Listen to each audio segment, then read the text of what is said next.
Now we come on to the second main event of the evening, if you class the award for the Sports Personality of the Year as the main one. The interview with our special guest tonight. He is the former world light heavyweight and super middleweight champion of the world. He was undefeated throughout his career, 46 fights, 46 wins and 0 defeats. Please welcome Joe Calzage.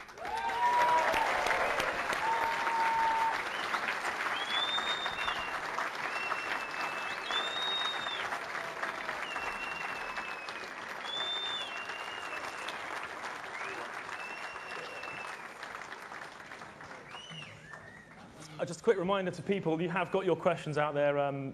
Mark and Rob will be going around, so do get those ready. But be careful, be clean, be nice to him. A long career, hugely successful career. You've taken a few hits to the head, right? But can you remember, can you go all the way back, and can you remember those early days, the first fights? A long time ago, I remember my first ever fight. It was in 1982 in Newport, South Wales, and I lost. Lost my first ever fight. The boy I boxed was a boy called Chris Stock, and his dad was also one of the judges. You know, not a true story. I cried my eyes out for like 10 minutes in the ring, and they had to bring me off. I beat him like 4 or 5 times afterwards, but still I realized that if I'm going to take up boxing, I don't want to lose. You know, and I lost nine fights as an amateur out of 120, 130 fights. So, yeah. You turned professional in 1993. 97, you come up against Chris Eubank, probably the first real tough fight of your career. Is that how you remember it? It's just funny, you know, Chris, obviously coming up from the amateurs, I used to love the time when, obviously, with Chris Eubank, Nigel Benn, Steve Collins, you know, Michael Watson, don't forget. It's amazing. So I love Chris Eubank. I love the way that he was and his personality. So the original fight for the world title in October 97 was against Steve Collins. And Steve Collins retired three weeks before the fight because he says he lacks motivation. He's scared, but okay. He retired. Bless him. I like Steve, by the way. He's a great fighter. So Chris Eubank was also boxing on the card. So Frank Warren, being a great promoter, says to I love Frank as well. Says to him, "Do you fancy fighting Calzage?" And he didn't know. Yeah, of course, you know. So he fought me. So I always remember being a fan of Eubank myself, turning up to this press conference. Bear in mind, I was 25, knocked everybody out in the first 2 rounds. Think I'll just beat anybody up, and look at Chris Eubank, and I see this Harley Davidson parked outside. I thought, nice, in the Grosvenor Hotel. So I go inside, and he looks at me and goes, "Pleased to meet you," and you are. I said, "Chris, you're going to know exactly who I am come 3 weeks' time." So, you know, we had a press conference, and I said to him, "I'm going to knock Chris Eubank out. Nobody's knocked him out before." He looked at me, he said, "I'm going to take you to one place you've never been before. I'm going to take you to the well," which means you're going to, you know, when you box in 5 or 6 or 7 rounds, you have to find something within yourself that I never found before to push yourself through. So come first round, hit him with a left hook, 15 seconds, Eubank's on his ass. And I'm thinking to myself, this Eubank's nothing. What's going on? You know? So he gets back up, dusts himself down. Okay, first round's over. I try to knock him out with every single punch. Second round, third round. 4th round, I'm sat on my stool. I'm knackered. I'm tired. My dad's, "You okay?" I'm like, and Eubank starts smiling at me at the end of the round. He's like, "I told you." So it was the hardest fight I ever had. But it was amazing for me because such a hard fight was my training for the future of becoming the world champion. Do you know what I'm saying? I knocked everybody out in the first 2 rounds. And that was such a hard fight. But it put me in good stead for the rest of my career. And you fought a lot of big names, names that people who aren't necessarily fans of boxing will know. You think Roy Jones Jr., Bernard Hopkins, Mikhail Kessler. Eubank is still the hardest fight you ever had? He's the hardest fight because I was inexperienced. I knocked everybody out. It was the first 12-round fight. I've never been in that situation of fighting for a world heavyweight title, sorry, super middleweight title before, you know. I've fought better fighters, don't get me wrong. I'd say there's at least 5 or 6 fighters I boxed that are better than Chris Eubank.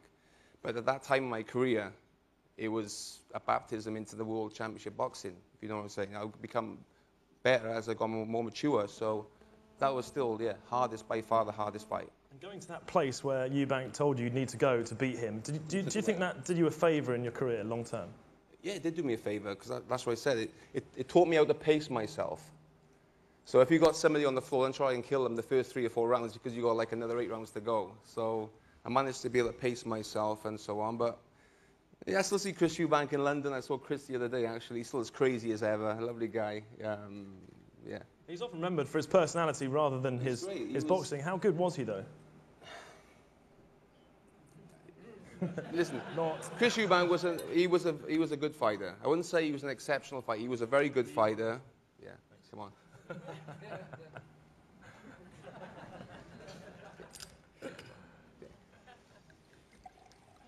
Boxing the barbaric sport. You said there was three, 4, 5 people that were better than him. Who was the best that you fought?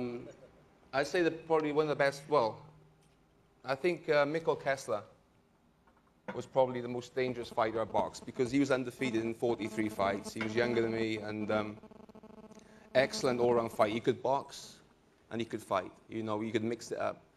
He was a very good fighter. Bernard Hopkins as well was so cagey. You know, to fight him in Vegas and have to force the fight with him, and him holding and being a bit dirty on the inside, he was also very, very difficult. Fought a lot of good fighters.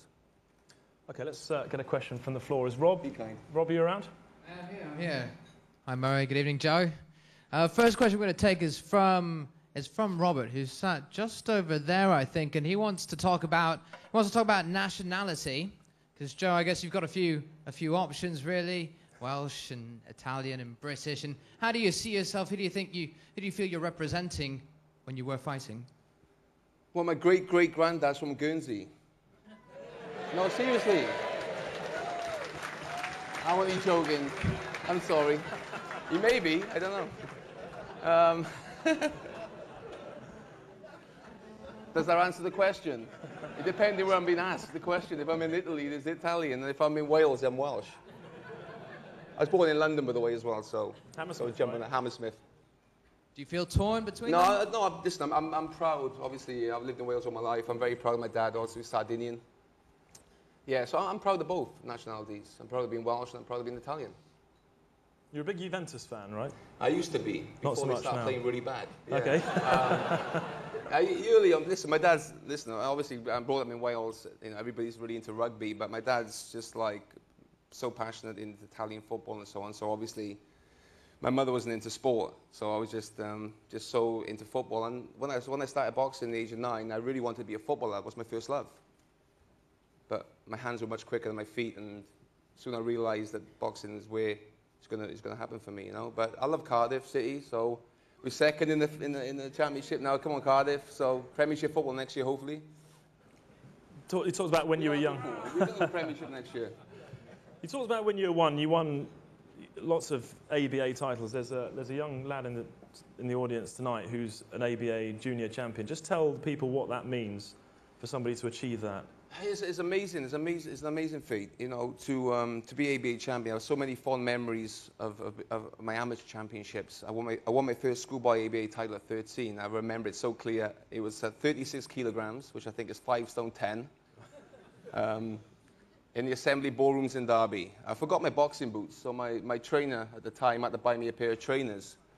And I won in the fastest time. I think it was about 71 seconds. I won that fight. But it's just beautiful. What can I say? It's just it's amazing. I think to win an ABA title is great, and obviously that puts you in good stead for the future. Hopefully one day you'll turn professional and be a professional champion. What does he have to do? What's the ingredient to success? Just keep dedicated. Believe in yourself. You know, so much is confidence. Believe in yourself and be dedicated. It's a sport that you can't cut corners in. You have to be always focused. Never believe in hype. Just always work hard. And that was I think that's one of my strengths, is why I was champion for such a long time, is I always trained like a challenger. So my idea was to say, I'm going to be fitter than this guy. And if I'm fitter than him, then I'm almost there, you know. So I never boxed anybody that was fitter than me. Well, your trainer was somebody you knew extremely well. It was Joe's dad, Enzo. What was it like to share the success with somebody so close? It's great, you know. It's quite unusual for a father and son relationship in boxing. You know, like Floyd Mayweather, for instance, didn't get on with his dad. This other, like Shea Mosley, another great fighter, he had to part with his father. And I'll be honest with you, there were times in our relationship where we didn't get on. You know, I had bad fights. People would say, you know, you need to get rid of your dad. You know, you need to get a proper trainer that's got a track record. And I'd lie if I didn't say that you do think of them things. But I'm so thankful that we stuck together through thick and thin, and to share the experiences and to be a champion for 11 years. And to fight in Madison Square Garden, Las Vegas, Millennium Stadium, it's just beautiful that I could share that with, you know, the person who got me involved with boxing. And if it wasn't for my dad, I wouldn't be here today as a champion.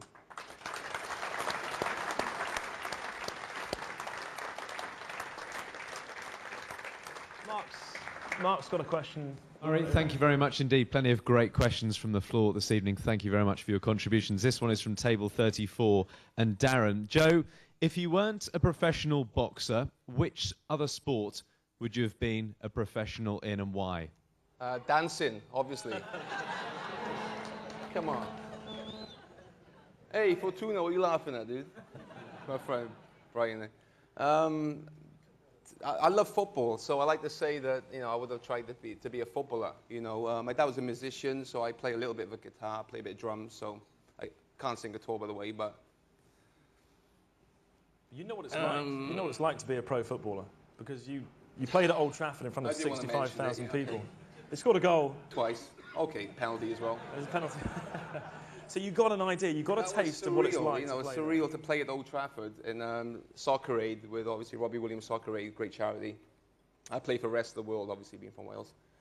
And we were 2-0 down, you know, and the rest of the world's never won against England. Sheringham scored and Shearer scored. You know, I scored to make it 2-1, and it was 2-2. I scored in the penalty shooter, but it was amazing to share the field with like the greats like Zinedine Zidane, you know, Luis Figo, Ryan Giggs, and Austin Powers. It's amazing. Like, it's like Mike Myers, and it's Woody Harrelson, and it's like Ryan Giggs. It's awesome. Woody Harrelson loves football. He goes and plays it wherever he can go. He's useless, but bless him. He scored a penalty as well. How he scored, I'm not sure. He just managed to... Jamie Theakston was in goals. He's pretty useless. So. It's not saying much. How can you compare the feeling of scoring a goal in front of that many people to doing what you do? It doesn't compare. It's better? Well, scoring or knocking somebody out? Okay. No, listen, I loved it. I'm a football fan, so you know, to be on the pitch, and I trained with Ryan Giggs, and he's a friend of mine. What a lovely, you know, lovely guy, a great professional, and Emmerich Larsson as well was there. So it was just brilliant for me to play football for a week with these guys and to get to know them was just awesome. I just loved it. Rob, you got another one? I do. This one's from Craig, who's sitting just over here. He says, Joe, what made you quit when you did? According to Craig, you could have had an even longer winning streak. Made it a nice 50 round number. Yeah, well, I'll tell you what, I've made a conscious decision to retire from boxing after the fight with Mikko Kessler. I'll tell you why, because I've been boxing for like 25 years, and to fight and unify all the titles at a super middleweight, be champion for 10 years, in myself, I feel like I achieved everything. There was only one thing missing for me, and that was to fight at light heavyweight and go to America, to silence the Americans. Because they always said that, listen, okay, Calzage stays in Britain. Unless you go to America and beat one of the big guys, they don't rate you. So I didn't want to just do it once. I decided to do it twice, obviously with Hopkins and Roy Jones. So before the Roy Jones fight, I told my dad that I want to retire. I said, this is it. I started cutting corners. I was losing the dedication, I was losing focus, and in my heart I knew that I didn't want to fight no more. My children were getting older. Daddy, please stop. My mum was saying, Joe, when are you going to stop? And the thing is with boxing, unfortunately, you see so many greats like Muhammad Ali, Sugar Ray Leonard, and they always make a comeback. And I want to be one of them few fighters that retires from boxing, or boxing retiring you. And you're right, I could have boxed some more fights. But that's the magic of it. I stopped on my own terms when I wanted to quit. And, you know, thank God that I managed to do that.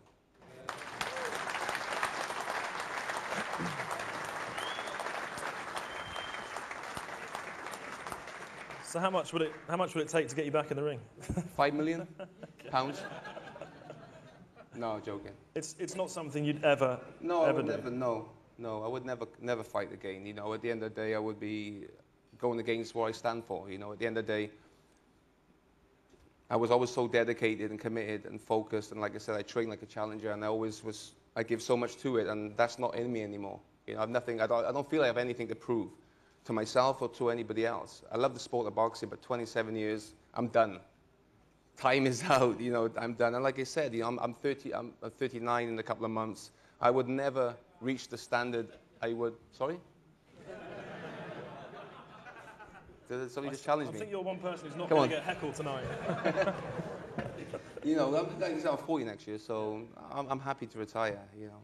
When Tim Henman retired from tennis, he said he never picked a racket up for something like 18 months or whatever. Have you ever gone back in the gym, done sparring, anything I've like literally hit the punch bag about 3 times in 2 years. But I got to be honest with you, I went to the local gym today, obviously Graham, great guy, to his gym. I've seen an amazing amount of fighters there, boxers. It's brilliant. I loved it. You had, I'm not sure what this girl's name is. I'm serious. There's this girl, she's 9 years old. I've never seen this in my life. Graham would know her name. She was 9, and she was so good. She hit so hard. I'd never seen nothing like that. I was just like amazed.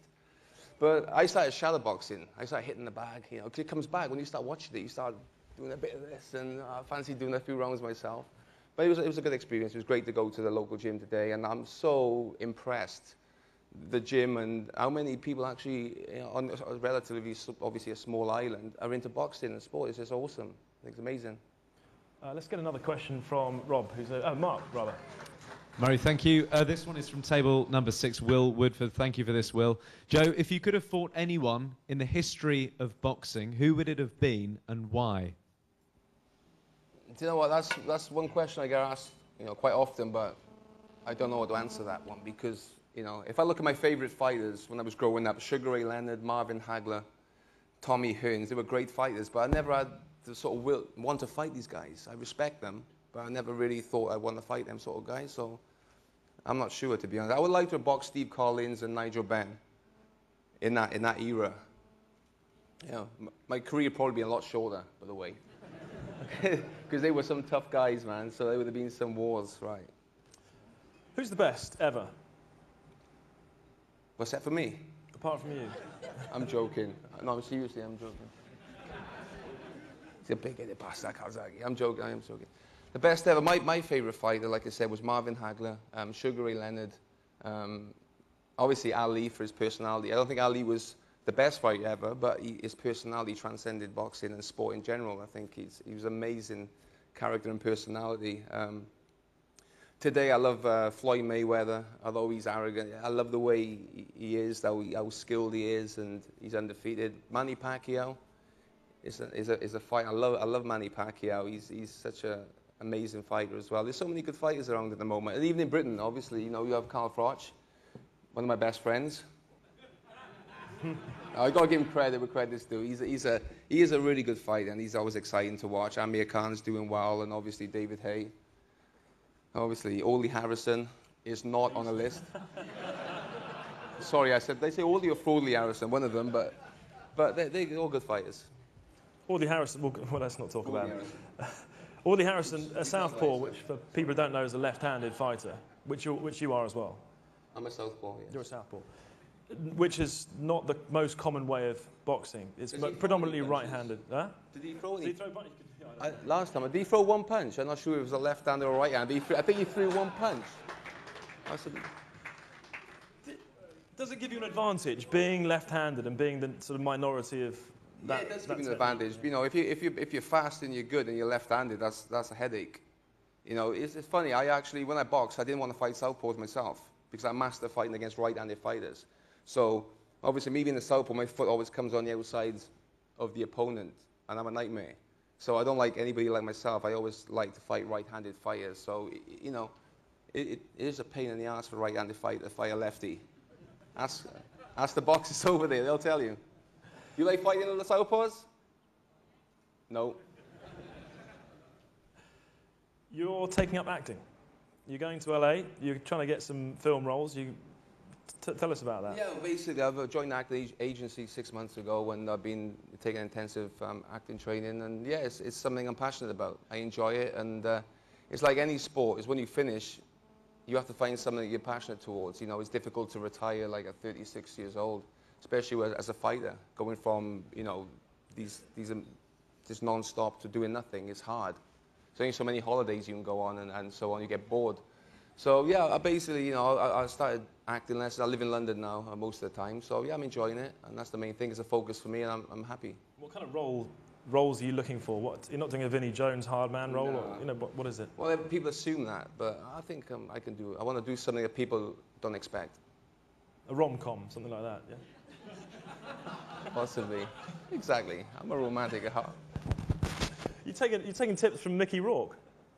I was out with Mickey the other week. Yeah, he's on about. He might be doing a film, so he's coming to Wales in a few weeks as well. I think he wants to play it. He might be doing Gareth Thomas's life story, so that's going to be interesting. So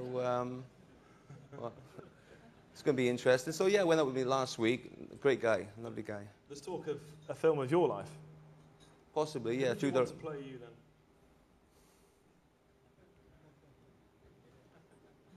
Who would be good enough? I don't know. Got to be stumped. That's supposed. I'll think about that. We'll come back to it. Rob, have you got another question? Over here, Murray. I've got a question from Stuart, who says, Joe, what makes you more nervous? Is it fighting in front of a big crowd on live TV, dancing on live TV, or we can, of course, throw acting into the mix there? Without a doubt, dancing was the most nerve-wracking thing I ever did. No, I swear. It was just the most outside my comfort zone thing I've ever done in my life. And yeah, without a doubt, dancing.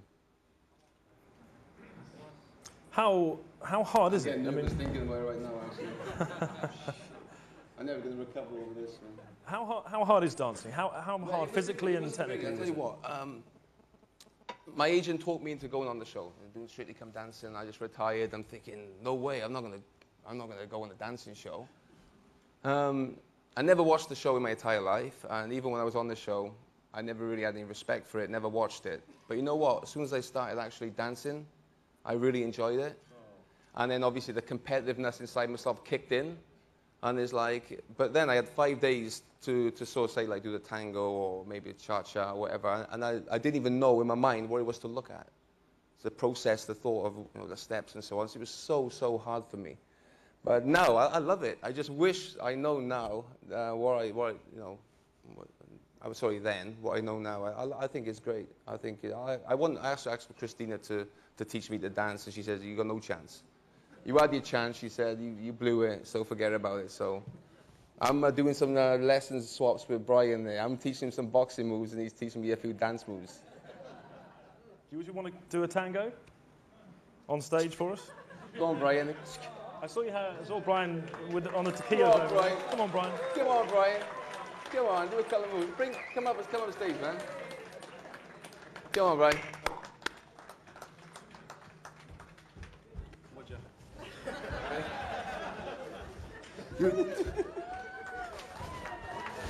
Now, come on, better than that. What are you talking about? You didn't do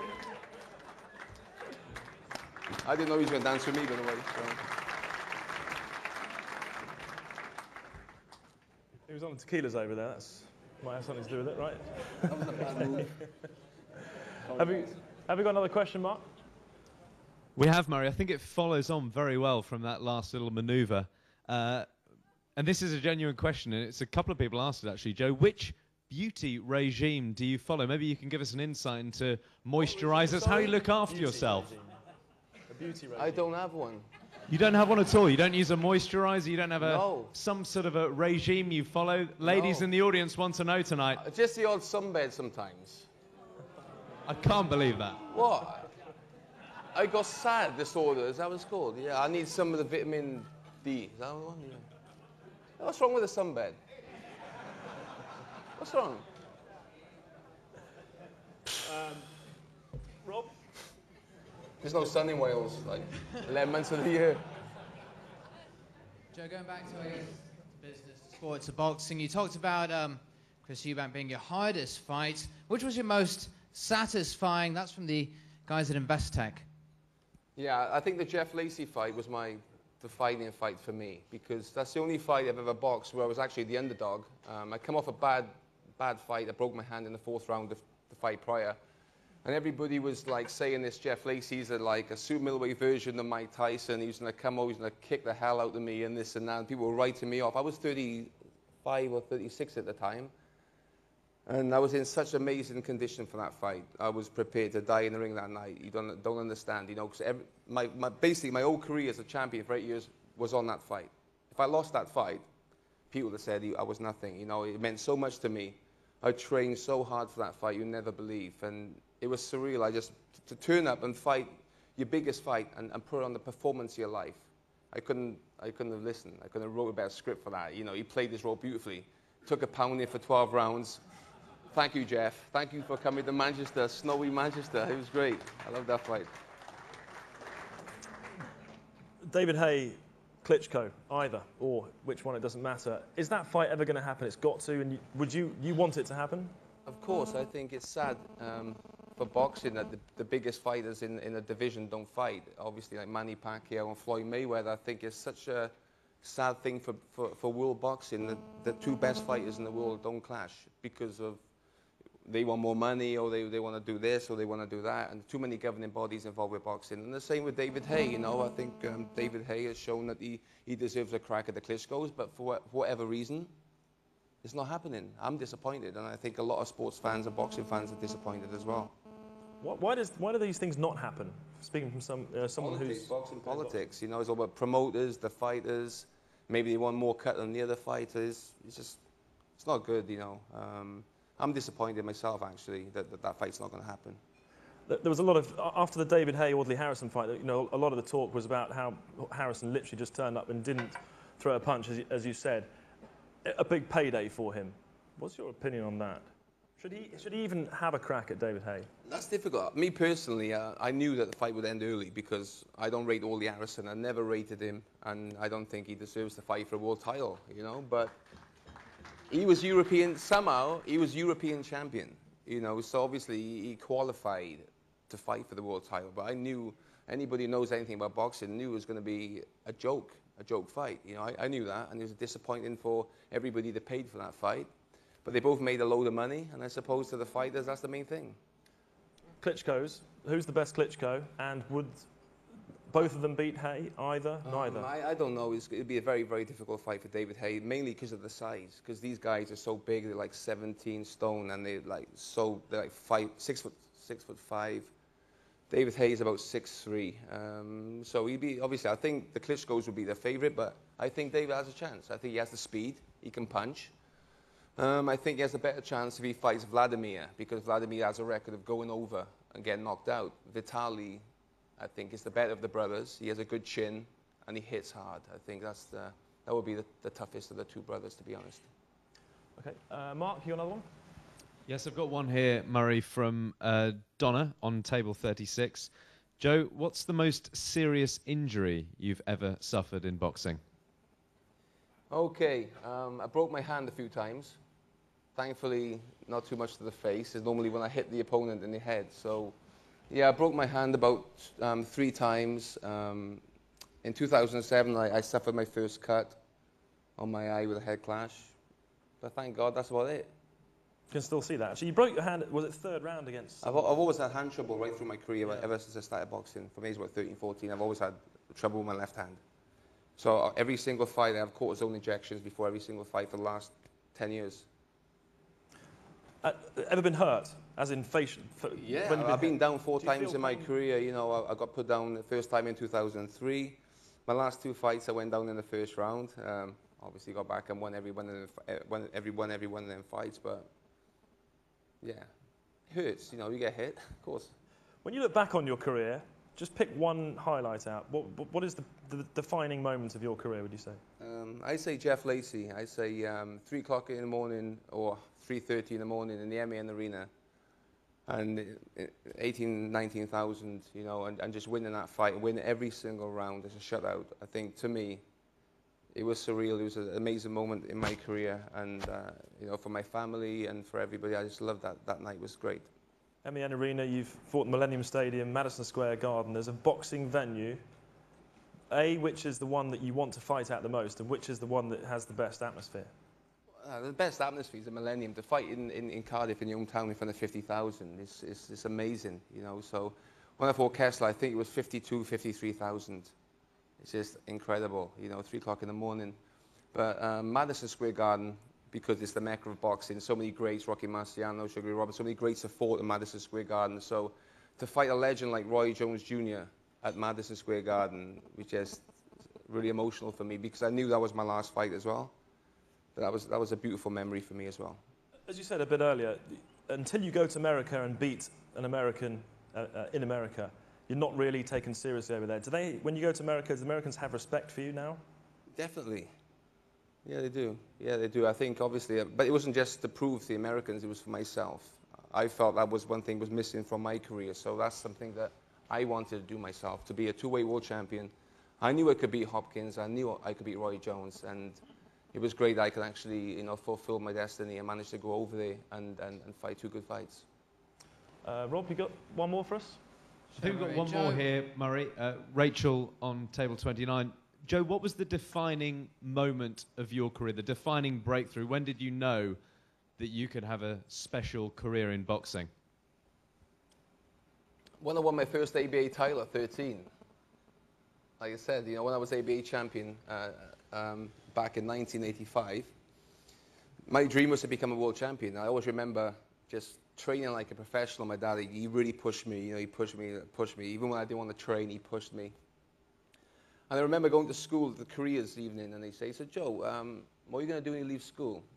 You know, what exams are you going to take?" I said, "Or college, what do you want to do? Do you want to be, you know, work in a bank?" I said, "I'm going to be a world champion boxer."